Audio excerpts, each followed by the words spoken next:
ಮಾಡಿದ್ರು ವಿಧಾನಸಭೆಯಲ್ಲಿ 39 ಜನ ಎಲ್ಲ ಪಾರ್ಟಿಯವರು ಭಾಗವಹಿಸಿದ್ರು.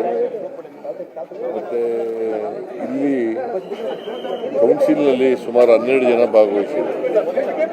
ಒಟ್ಟು 50 ಜನಕ್ಕಿಂತ ಜಾಸ್ತಿ ಭಾಗವಹಿಸಿದ್ರು. ಪ್ರಚೋದಕಾರಿ ಭಾಷಣವನ್ನು ತಡೆ ಮಾಡಬೇಕನ್ನೋದು ಸರ್ಕಾರದ ಉದ್ದೇಶ ಆಗಿದೆ. ಆದರೆ ಬಿಜೆಪಿ ಹೇಳ್ತಾ ಇರೋದು ಇದು ಟಾರ್ಗೆಟ್ ಮಾಡ್ತಾ ಇದ್ದಾರೆ ಅನ್ನೋದು.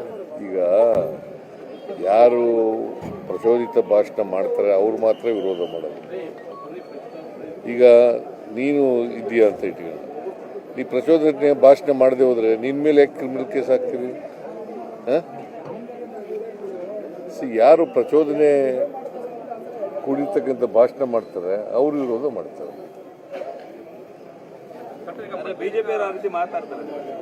ಬಿಜೆಪಿಯವ್ರು ಯಾಕೆ ಕುಂಬಳಕಾಯಿನ ಕಳ್ಳ ಅಂದ್ರೆ ಹೆಗಲ್ ಮುಟ್ಟು ನೋಡ್ಕೊತೀವಿ? ನೀವು ಯಾಕ್ರಿ ಕುಂಬಳಕಾಯಿನ ಕಳ್ಳ ಅಂತಂದ್ರೆ ಬೆನ್ನು ಮುಟ್ಟುಗಳದು ಹೆಗಲು ಮುಟ್ಟುಗಳದು ಯಾಕೆ ಮಾಡ್ತಾ ಇದ್ದೀರಿ? ಇದು ಎಲ್ರಿಗೂ ಅಪ್ಲೈ ಆಗುತ್ತೆ. ನಮ್ಮ ಪಾರ್ಟಿಯವ್ರಿಗೂ ಅಪ್ಲೈ ಆಗುತ್ತೆ, ಬಿಜೆಪಿಯವ್ರಿಗೂ ಅಪ್ಲೈ ಆಗುತ್ತೆ, JDSನವ್ರಿಗೂ ಅಪ್ಲೈ ಆಗುತ್ತೆ, ಬೇರೆ ಪಾರ್ಟಿಯವ್ರಿಗೂ ಕಮ್ಯುನಿಸ್ಟ್ ಪಾರ್ಟಿಯವ್ರಿಗೂ ಅಪ್ಲೈ ಆಗುತ್ತೆ. ಸೊ ಅದರಿಂದ ನೀವು ಯಾಕೆ ಇದನ್ನು ವಿರೋಧ ಮಾಡ್ತೀರಿ? ಯಾಕಪ್ಪ ವಿರೋಧ ಮಾಡ್ತೀರಿ? ಏಟ್ ಸ್ಪೀಚ್ನಿಂದ ಶಾಂತಿ ನೆಲೆಸುತ್ತೆ ಸಮಾಜದಲ್ಲಿ? ಶಾಂತಿ ಕಾಪಾಡಲಿಕ್ಕೋಸ್ಕರವಾಗಿ, ಭ್ರಾತೃತ್ವ ಕಾಪಾಡಲಿಕ್ಕೋಸ್ಕರವಾಗಿ ಇಂಥ ಒಂದು ಮಸೂದೆಯನ್ನು ತರ್ತಾ ಇರ್ತಕ್ಕಂಥದ್ದು. ಇತ್ತೀಚಿನ ದಿನಗಳಲ್ಲಿ ಏಟ್ ಸ್ಪೀಚ್ ಜಾಸ್ತಿ ಆಗಿದೆ. ಅದಕ್ಕೋಸ್ಕರ ಅದನ್ನು ನಿಷೇಧ ಮಾಡಲಿಕ್ಕೋಸ್ಕರವಾಗಿ ಇದು ಮಾಡ್ತಾ ಇದ್ದಾರೆ.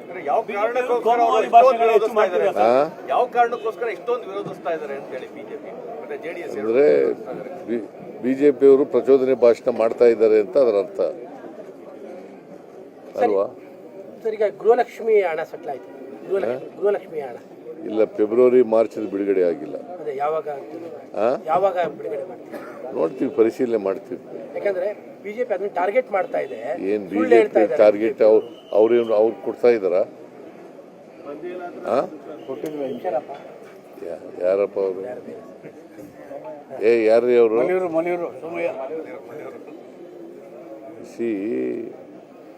ನಾವು ದುಡ್ಡಿಲ್ದೇನೆ ಈಗ 10 ತಿಂಗಳು ಇಲ್ಲಿವರೆಗೆ ಸುಮಾರು 23 ತಿಂಗಳು ಕೊಟ್ಟಿದ್ದೀವಿ. ದುಡ್ಡಿಲ್ಲದೆ ಕೊಡೋಕ್ಕಾಗಿತ್ತಾ? ಯಾರಪ್ಪ ಹೆಂಗ್ ಲಪ್ಟಾಯಿಸಕ್ಕಾಗುತ್ತ? ಅವ್ರ ಅಕೌಂಟ್ಗೆ ಹೋಗೋದು ಕಣೆ, ಲಪ್ಟಾಯಿಸೋ ಪ್ರಶ್ನೆನೇ ಇಲ್ಲ. ಕೇಳ್ರಿ, ಅವ್ರು ಹೇಳಿದ್ರು ನೀ ಕೇಳೋನು ಎಂತೇವನು? ಮತ್ತೆ ಅವ್ರ ಅಕೌಂಟ್ಗೆ ಹೋದ್ಮೇಲೆ ಲಪ್ಟಾಯಿಸೋದು ಎಲ್ಲಿ ಬರ್ತದೆ? ಕೇಳಪ್ಪ, ಇಲ್ಲಿ ಅವ್ರ ಅಕೌಂಟ್ಗೆ ಹೋದ್ಮೇಲೆ ಲಪ್ಟಾಯಿಸೋದು ಎಲ್ಲಿ ಬರ್ತದೆ? ಬೆಳಗ್ಗೆ ಎದ್ದ ತಕ್ಷಣ ಮಕ್ಕಳಿಗೆ ಏನ್ ತಿಂಡಿ ಮಾಡ್ಕೊಡ್ಬೇಕು ಅಂತ ಯೋಚನೆ ಮಾಡ್ತಿದ್ದೀರಾ? ಮಕ್ಕಳಿಗೆ ಉತ್ತಮ ಆಹಾರ ಅಂತ ಅಂದ್ರೆ ಸಿರಿಧಾನ್ಯದಿಂದ ತಯಾರಾದಂತ ಆಹಾರ. ಗರಿಗರಿಯಾದ ಮಸಾಲೆ ದೋಸೆ, ರಾಗಿ ದೋಸೆ ಹಾಗೂ ಇಡ್ಲಿ, ಪಡ್ಡು, ಉಪ್ಪಿಟ್ಟಿನ ಜೊತೆ ಚಪಾತಿ ಹಿಟ್ಟು ಸಹ